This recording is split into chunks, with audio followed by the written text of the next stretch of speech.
মোৰ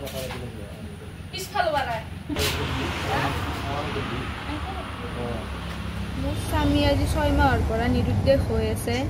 আমি ওচৰৰ থানাতো জনোৱা গৈছে আৰু আত্মীয় স্বজনৰ ঘৰত বিচাৰ খোচাৰ কৰিছোঁ। এতিয়ালৈ কোনো সূত্ৰ পোৱা নাই। গতিকে কোনো সদায় ব্যক্তিয়ে মোৰ স্বামীক সন্ধান দিবলৈ পাৰিলে নগদ 1 লাখ টকা পুৰস্কৃত কৰা হ'ব। গতিকে সদায় ব্যক্তিয়ে যাতে মোৰ স্বামীৰ সন্ধান উলিওৱাত সহায় কৰে যেন। মোৰ পুত্ৰ সন্তান এটাও আছে। আজি 6 মাহে ল'ৰাটোৰ লগত মই কেনেকৈ দিন কটাইছোঁ একমাত্ৰ মইহে জানো। গতিকে ৰাইজলৈ মোৰ অনুৰোধ, মোৰ স্বামীক যাতে সন্ধান উলিওৱাত সহায় কৰে। নিৰুদ্দেশ হৈ আছে আৰু ছোৱালীটো আৰু মোৰ নাতিয়াটো মোৰ ঘৰতে আছে আৰু ল'ৰাটোক এতিয়া বিচাৰি পোৱা নাই। ল'ৰাটোক যদি কোনোবাই সন্ধান দিব পাৰে তেনেহ'লে মই 1 লাখ টকা পুৰস্কৃত কৰিম আৰু 2টা নম্বৰ দিয়া যাব। এই 2টা নম্বৰ আপোনালোকে কণ্টেক্ট কৰিলে হ'ব। নাম সাদ্দাম হুছেইন, মোৰ ঘৰ বৰডাঙা বটাগুচি আৰু থুইৱালা এলেকা পৰা। মোৰ ৱাইফৰ অত্যাচাৰত মই পলাই আছোঁ। মানে সিহঁতে নিৰুদ্দেশ হোৱা বুলি কৈছে ন, মই পলাই আছোঁ। মানে সিহঁতৰ মাৰৰ ভয়ত সিহঁতে মোক পালে মাৰি পেলাব। আৰু সেইদিনাখনে কমলপুৰত তেনেকুৱা ঘটনা হৈছিল। মোৰ অলপৰ কাৰণে জীৱনটো ৰক্ষা পৰিলে। সিহঁতে প্লেনিং কৰি মানে তালাক দিয়াৰ কাৰণে মোক পইচা পাতি লৈ কেনে কাগজ কৰিম বুলি কৈ কেনে কাজিৰ লগত সিহঁতৰ বয়ফ্ৰেণ্ডৰ লগত আহিলে। অহাৰ পিছত মোক সেনেকুৱা প্লেনিং কৰিলে। ৰঙিয়াৰ যিমান ডকাইত আছে, গুণ্ডা আছে, চব লৈ আহিছে। লগত পিষ্টল লৈ আহিছে 2টা আৰু চুৰি লৈ আহিছে মোক মাৰিবৰ কাৰণে। মই পিছত বাহিৰত ওলাই দেখা পালোঁ সিহঁতক। দেখা পোৱাৰ পিছত মই পলালোঁ। মানে তাৰ এফআইআৰ চলি আছে। আগতে বেলেগ এজন ল'ৰাৰ লগত এফআইআৰ চলিছিল, এতিয়া ৰুমত আৰপাও চলি আছে।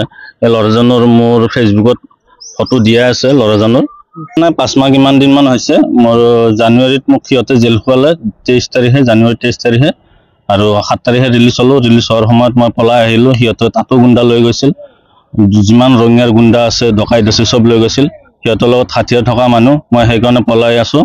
সিহঁতে নিৰুদ্দেশ হোৱা বুলি কৈছে, কিন্তু মোৰ মা বাবাই নিৰুদ্দেশ হোৱা বুলি মোক একো কোৱা নাই। মোৰ মা বাবাও আছে লগত। মোক মই যদি কিবা কাজিয়াত যদি 1 থাপ্পৰ মাৰোঁ, তাই 2-3 থাপ্পৰ মাৰিব আৰু গোটেই ৰাতিটো 3টা-4টা বজালৈকে কাজিয়া। যিমান দিন হৈছে সেই 3টা-4টা বজালৈকে কাজিয়া। ৰুমৰ বস্তু ভাঙিব, ল'ৰাটোক মাৰিব, ল'ৰাটোক খাৰা কৰি থৈ দিব, টোপনি মাৰিব নিদিয়ে। মানে বহুত অত্যাচাৰ, মানসিক অত্যাচাৰ, ফিজিকেলিও অত্যাচাৰ কৰে। হাতৰ দাগবিলাক আছে, চুৰি দি কাটে, লাইটাৰ দি জ্বলাই দিয়ে, পিঠিত দাগ আছে। মোক মাৰিছে। ঘৰৰ মানুহৰ মানে কেনেকুৱা, তাই সেনেকুৱাই। ঘৰৰ মানুহ তাই সেনেকুৱা। মাকে ক'ব খালি সংসাৰ কৰিব নোৱাৰা, গুচি আহ। সেইটোত মানে সিহঁতে মোক তাই সোমবাৰে মোক ধমকিও দিছে। তোক যোনদিনা পাওঁ মই, বাপেকে মেছেজটো দিছে মোক, মেছেজটো মই দেখুৱাম। তোক যোনদিনা পাওঁ তোক মাৰি কেনেহে মই 20 বছৰ জেল খাটিম তোক মাৰি, কিন্তু তোক মাৰিহে এৰিম য'তে কি নাথাক। সেইটো কাৰণে সিহঁতে মিছাকৈ এইটো বস্তু 1 লাখ টকা ইনাম ৰাখিছে সিহঁতে বিচাৰি উলিয়াই দিয়াৰ কাৰণে। কিন্তু আপোনালোকে যদি বিচাৰি উলিয়াই দিয়েও কিন্তু মোৰ প্ৰাণ নাথাকিব। সিহঁতে মাৰি পেলাব, নহয়তো ভৰি কাটি মোক সিহঁতে ঘৰত ৰাখিব। কিন্তু থাকিলে 3 বছৰ আমাক ঘৰ পৰিচয় নিদিলে, কোন ৰুমত থাকিল, ক'ত থাকিল, ক'ত নাথাকিল আমাক দেখা দিয়া নাই। পইচা পাতি খৰচা পাতি একো নাই আমাৰ লগত, খালি সিহঁতৰ লগতে আছে। থাকলি হ'ল কিবা কৰি আমি ঘৰত গেলি কিবা এটা হেৰি কৰি আলোচনা কৰিম, নাই একো আলোচনা, ঘৰকো নাযায়। যাৱা চাৱা বন্ধ, অহা যোৱা বন্ধ। আমাৰ লগত ভাই ভনী বাবা মাৰ লগত বন্ধ কৰি দিছে অহা যোৱা।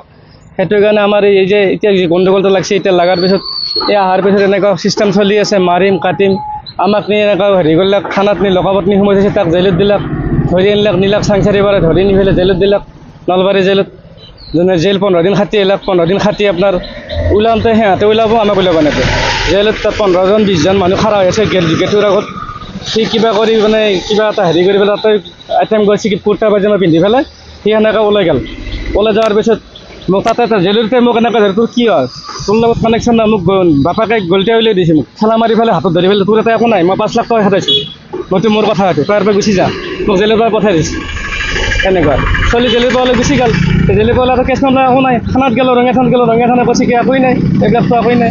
এতিয়া ল'ৰাই ওলাই গৈছে, তোমাৰ একো নাই। এতিয়া আমিতো কেছ দিয়া আকৌ ধৰি আনিব নোৱাৰোঁ, আমি বিচাৰিব নোৱাৰোঁ। সেইটোৱে কথা।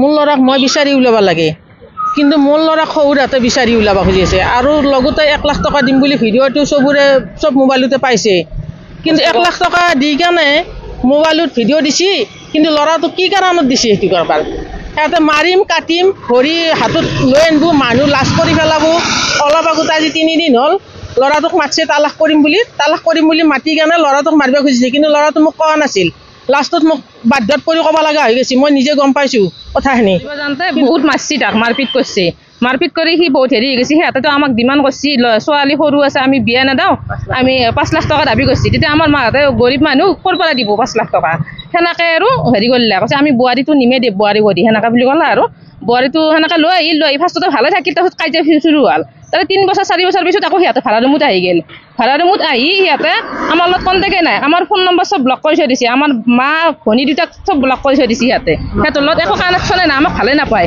সি যদি কাৰোবাক তাৰ পৰা ফোন কৰিছোঁ তাক আকৌ গালি দিয়ে তাৰ লগত ৰাতি লাগে মায়েৰে পইচা লাগে নেকি বাইৰেহঁতক পইচা লাগে নেকি সেইকাৰণে ফোন কৰিছে কি কাৰণত ফোন কৰিছে কিবা দিয়ে ফোন কৰিছে নেকি বাইৰেহঁতৰ লগত একো ৰিলেশ্যন নাই আৰু ৰুম ভাড়া য'ত আছিল আমাক দেখা নাছিল তাৰ মাহঁতৰ ঘৰতে দেখুৱাইছিল সেনেকুৱা